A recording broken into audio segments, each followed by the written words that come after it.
the 2006 World Cup, man. This one was quite interesting in the sense of we saw the re-emergence. We saw the re-emergence of Germany as its team. It was also painful because it was a World Cup that, for some reason, Nigeria did not qualify for, which was great. Another nice low point there.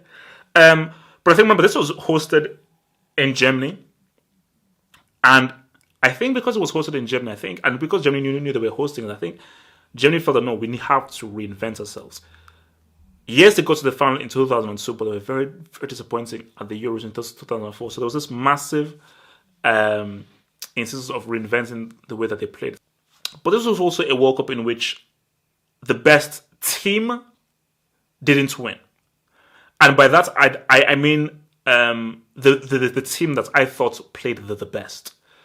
Because this team showed us, for me, one of the most underrated, unique football players in history, Juan Ramon Riquelme. Because again, go on YouTube, and I want you to look at Riquelme's through ball to Saviola against Ivory Coast. For me, that's one of the best through balls I've ever seen in my life. Because whenever I play as a midfielder, for me, it may sound weird. Whenever I give an amazing through ball, I actually enjoy it more than actually scoring a goal. Because for me, one of the things that fascinates me more than anything in football is the art of the through ball, the art of the pass that no one sees.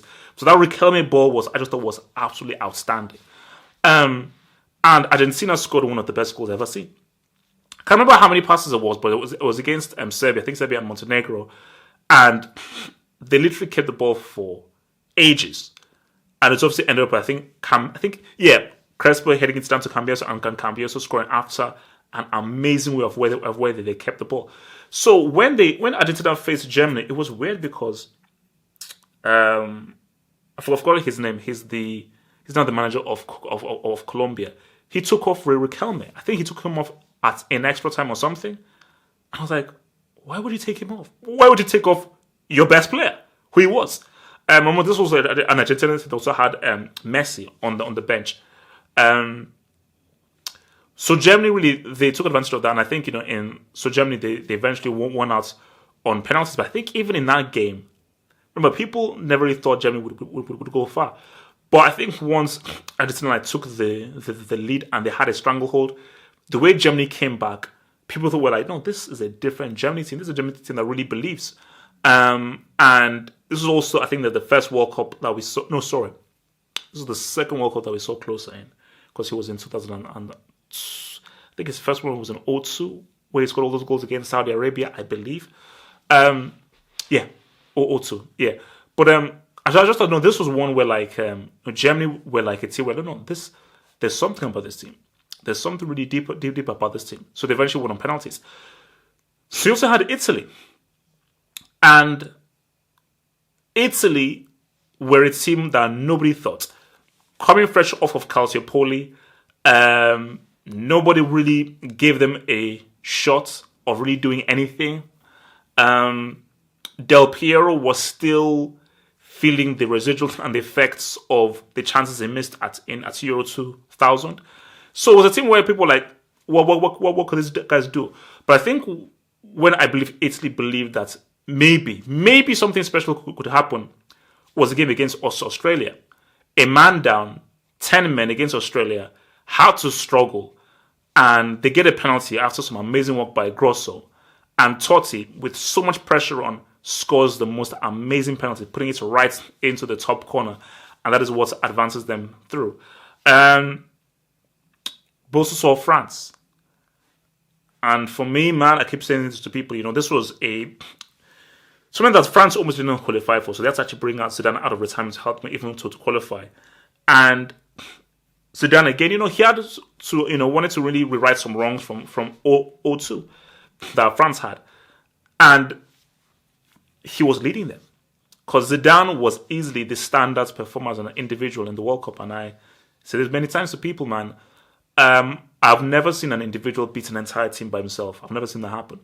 What Zidane did to Brazil, you have to remember this. Before the World Cup, the team that was the clear favorites to win was that Brazil team. That Brazil 2006 team was ridiculous. Ronaldinho at his peak, Kaká at his peak. They still had Ronaldo. You had an emerging Robinho. It was an amazing team. Also Cafu as well. It was so many great players at their peak, great experienced veterans as well. It was a great emerging players. It was an amazing team. So when you saw what Zidane did and how he literally made these top Brazilian players just chase shadows, it was like I'd never seen an individual defeat an entire team by himself and an entire team being the favorites of the tournament, and that's being Brazil. So, and also, this was a tournament in which, in my opinion, this was one of the best football matches I've ever seen in my life. The Italy-Germany game, as far as there has never been a better football game than that. And to think that it was 0-0 for 170 minutes just showed you how good the game was. Because the football that was played, the chances that were had, how it was end to end, the passing, the tactics, the clashing styles, the close shaves, it was just the perfect advert for why this is the most amazing sport in the world. It was incredible.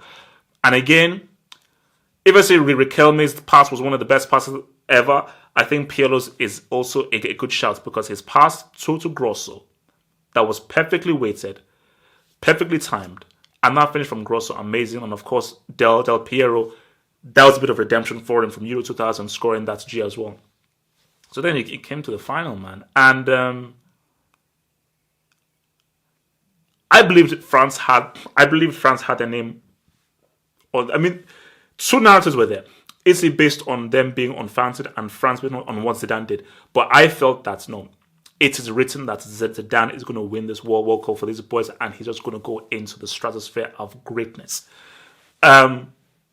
So the game was going, boom, 1-1, so forth. Then Zidane had that header. That was amazing save by Buffon. And I was like, you know what? France are coming. It is written that Zidane is either going to score or make a play for France to win it. It is written that France are going to win this through some magic from Zidane. Then that moment, man. Again, another iconic moment in football where Materazzi says something and out of nowhere Zidane headbutts Materazzi. I don't think we saw it live. No. We're watching it. Then I just saw, there was just commotion. So it wasn't happening like that. I was like, wait, what's happening? Then I just saw the red card. I was like, wait, what the hell happened? Then we're then shown the replay. And then you then see something was said, and then you then see Zidane head Materazzi in the chest. And I was like, wow. And I was just thinking that what could have been said to Zidane for him to react like that? So boom, and the way they had what was said about his family and so forth. And look, I may have even done the same thing. Then we go to the penalties, man. And look, man, Grosso had a special tournament. A guy who no one knew, and no one even knows nothing now.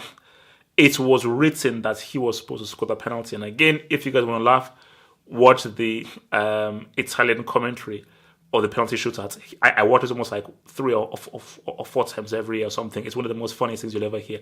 Because the commentary is so bad, it's amazing.